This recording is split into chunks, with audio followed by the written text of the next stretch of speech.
기도하겠습니다. 자비롭고 은혜로우신 아버지 하나님 감사합니다. 이 시간도 우리를 생명의 말씀 앞으로 인도하신 하나님 감사합니다.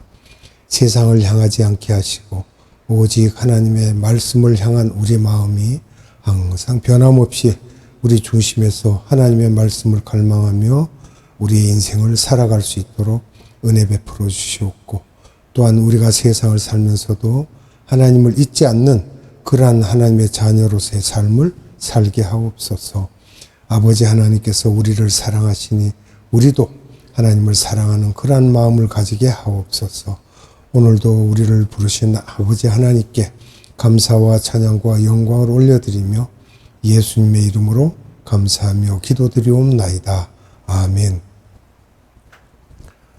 이 시간은 발 씻기, 가룟 유다, 세계명, 베드로 3번 부인을 하겠다는 걸 예언하신 제목으로 세 번째 시간입니다.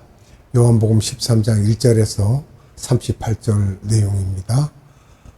우리가 사복음서의 6월절 성만찬 순서를 한번 순서대로 보도록 합니다. 첫째, 예수님의 몸과 피에 대한 설교죠. 성례전 말씀이며 요한복음에는 없습니다. 두 번째, 발 씻기인데 요한복음 13장 1절에서 17절이죠. 세 번째는 가룟 유다에 배반할 것을 예언하십니다. 네 번째는 가룟 유다가 식사 도중에 떠난 것을 말씀하셨는데 이 말씀은 사복음서에 다 있습니다. 이번 시간에는 이 세 계명에 대해서, 다섯 번째 세 계명에 대해서 말씀을 나누도록 해보겠습니다. 세 계명은 요한복음 13장 32절로 38절입니다. 예수님이 이렇게 가룟 유다 사건을 보여주신 후에 세 계명을 주시기 위해 제자들에게 하시는 말씀이, 나는 이제 아버지와 같이 영광을 이미 받았다고 하시면서 나는 이제 낙원으로 갈 것이며 너희들은 서로 사랑하라. 이것이 세 계명입니다. 마지막 화요일에 말씀하실 때는 세 계명이 제일 큰 설교가 아니고 하신 것 중에 일곱 번째는 마태복음 22장 37절에서 47절의 말씀이죠. 말씀을 봅니다. 마태복음 22장 37절로 40절입니다. 예수께서 이르시되 내 마음을 다하고 목숨을 다하고 뜻을 다하여 주 너의 하나님을 사랑하라 하셨으니 이것이 크고 첫째 되는 계명이요 둘째도 그와 같으니 내 이웃을 내 자신같이 사랑하라 하셨으니 이 두 계명이 온 율법과 선지자의 강령이니라. 아멘. 예수님은 그동안 수직 계명에 대해서 계속해서 말씀해 오셨습니다. 나는 구원주다. 나를 위해 목욕할 필요가 없다고 하면서 구원주 되심을 설명하시고 예수님의 몸인 살과 피를 다 예수님의 구원주적인 수직적인 것을 먼저 알아야 한다는 것이며, 예수님의 구원주 되심과 정체성에 대해 알고 난 후에는 너희들끼리 수평 사랑을 하라는 것입니다. 이것을 우리가 쉽게 말하면 십자가를 그어서 대신 관계는 일직선이고 이제 수평으로는 우리가 옆으로 이렇게 사랑하라는 것이죠. 세 계명은 발 씻기와 마찬가지입니다. 서로 용서하고 사랑하고 격려해 주면서 서로 씻어주라는 것입니다. 그러니까 베드로는 이 말씀을 듣고 도대체 어디로 가시느냐고 질문을 합니다. 아직까지 예수님의 떠나실 것을 잘 모르고 있는 그런 입장이죠. 요한복음 13장 36절로 38절 말씀을 봅니다. 시몬 베드로가 이르되 주여 어디로 가시나이까? 예수께서 대답하시되 내가 가는 곳에 네가 지금은 따라올 수 없으나 후에는 따라오리라. 베드로가 이르되 주여 내가 지금은 어찌하여 따라갈 수 없나이까? 주를 위하여 내 목숨을 버리겠나이다. 예수께서 대답하시되 네가 나를 위하여 내 목숨을 버리겠느냐? 내가 진실로 진실로 내게 이르노니 닭 울기 전에 네가 3번 나를 부인하리라. 아멘. 예수님은 알고 계시죠? 베드로의 질문에 대한 예수님의 반응이었죠. 다른 말씀을 하십니다. 요한복음 13장 38절에요. 3번 부인할 것을 예언하고 계십니다. 베드로는 놀랬겠죠. 이게 무슨 소린가 했겠죠. 왜 베드로가 예수님을 3번씩이나 부인하게 하였는가? 우리가 여기서 물음표를 던진다면 이것도 하나님의 계획입니다. 하나님의 예정적인 계획이며 이렇게 하도록 플랜을 짜신 것이지 베드로가 나빠서가 아닙니다. 예수님이 죽으신 후에 베드로는 제자들 중에 제일 높은 위치에 앉게 되고 자기는 모르고 있지만 교만이 엄청나게 하늘을 찌를 듯 할 텐데 주님이 베드로를 사랑하기 때문에 그 교만을 꺾어야만 제자가 될 수 있기 때문에 구약에서 모세, 다윗 등도 이런 훈련을 받았고 제일 교만을 꺾을 수 있는 가장 아픈 곳이 자존심으로 자존심을 낮춰놓으면 최고의 아픔이 되는 것입니다. 베드로의 자존심을 낮추는 역할을 한 것인데 그래야 주님이 베드로를 사용하실 수 있다는 것입니다. 그럼 베드로는 어떤 입장이었을까요? 예수님의 3년 공생애 동안에 가장 총애를 받으며 자존심이 대단히 센 사람이었고 베드로의 형제인 안드레를 통하여 베드로를 만났지만 예수님은 베드로를 안드레보다 더 높게 생각하셨던 것입니다. 그 베드로가 다른 짓을 할까봐 아내가 자꾸 베드로를 예수님을 따라다니지 못하게 반대하였는지 그것을 우리가 보죠.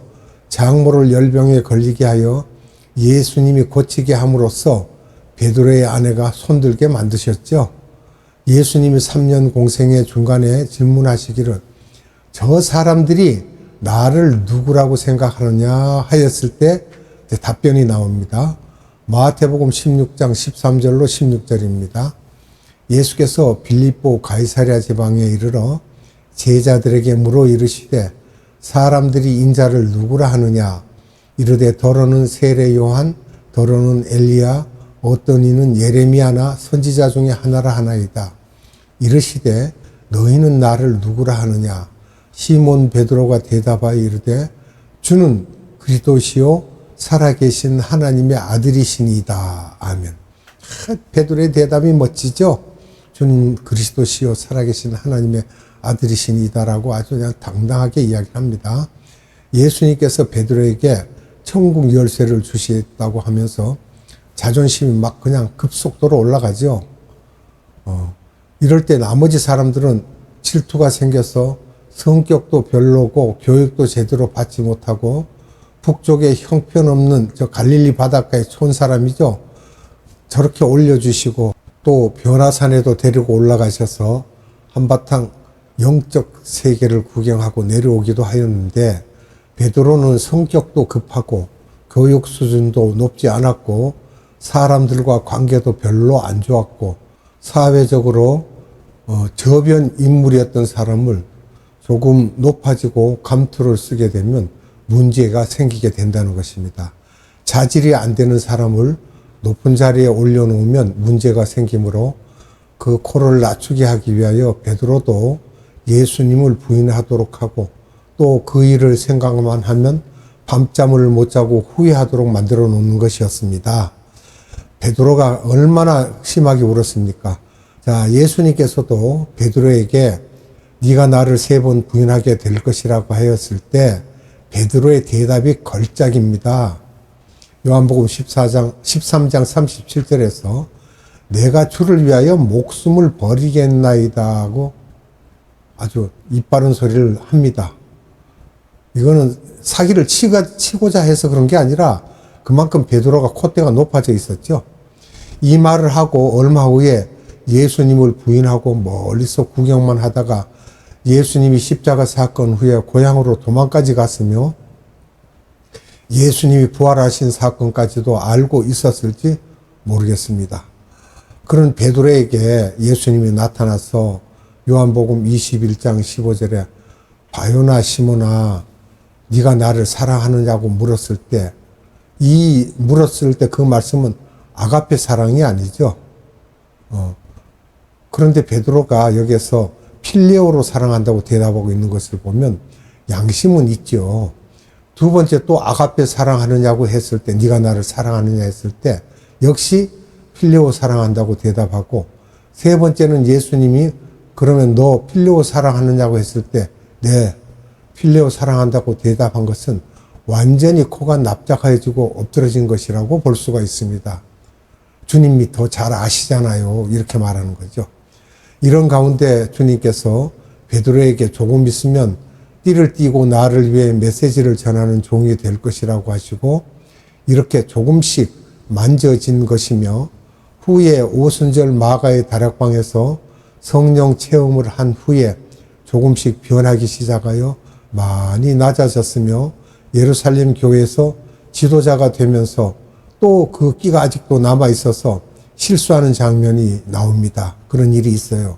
특히 바울과 같은 사람이 하나님을 만나고 귀히 쓰이는 하나님의 종이 되었는데도 바울을 옛날의 바울에 대한 감정을 갖고 용서하지 못하고 우습게 알고 만나지도 않고 나는 어느 정도 성공한 목회자라는 생각으로 또 교만을 떠는 것을 볼 수가 있습니다. 왜냐 그러면 바울이 이전에 한 행동을 자꾸 드러내는 거죠.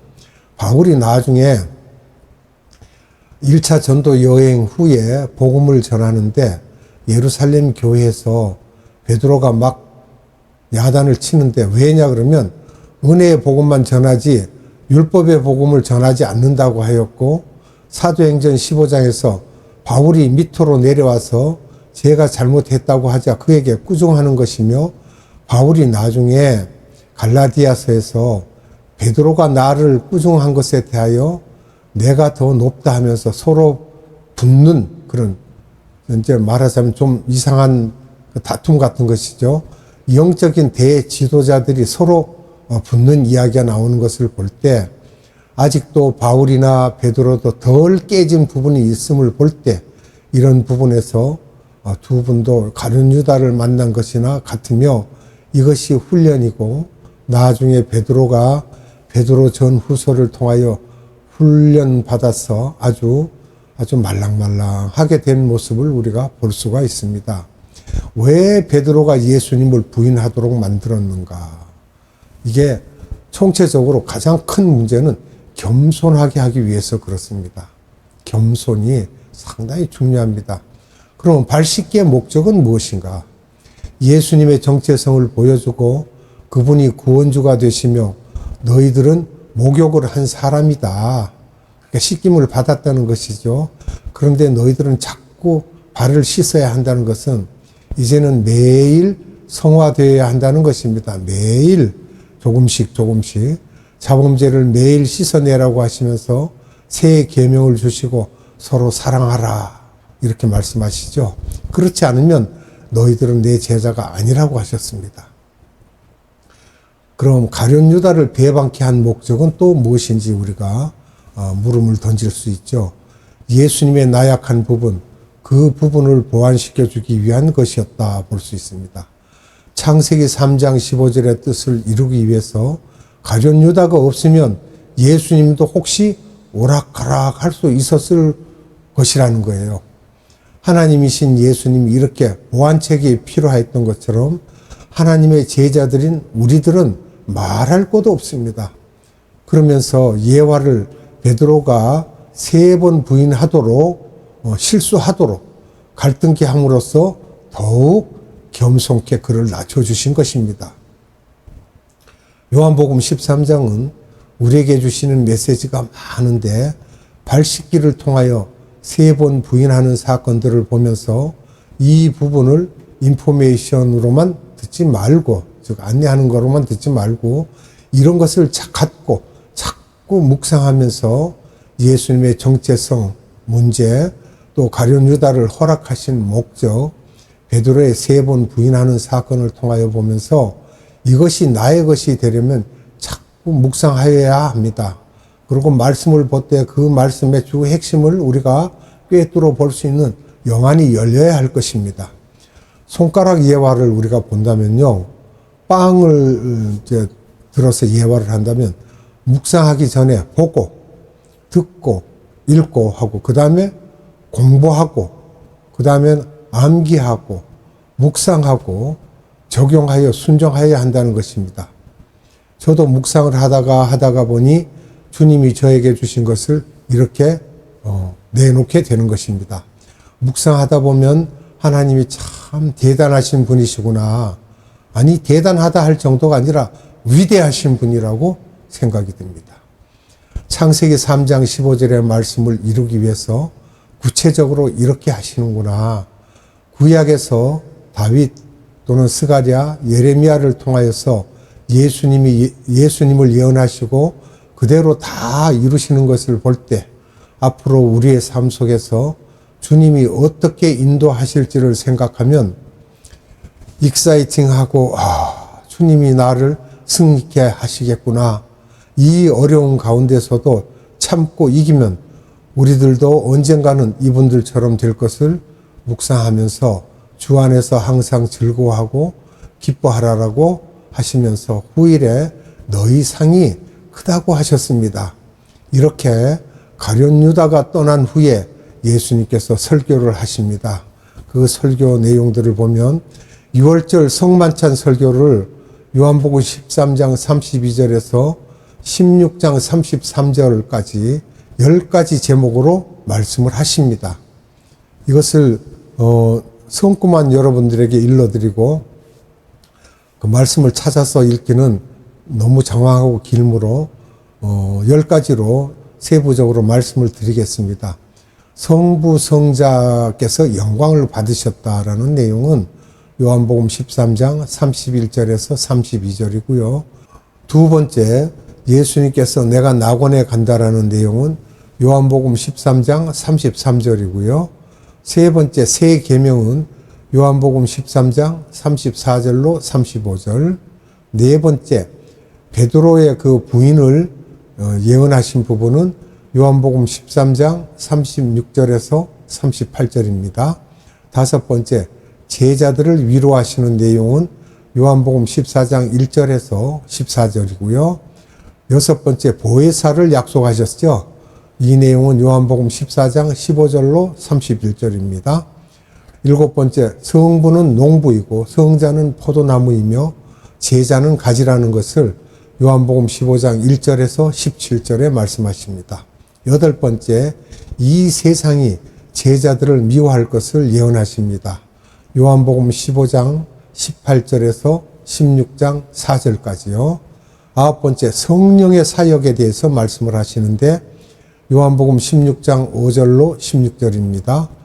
열 번째, 제자들의 슬픔이 기쁨으로 바뀐다는 것을 말씀하시는데 요한복음 16장 17절로 33절입니다.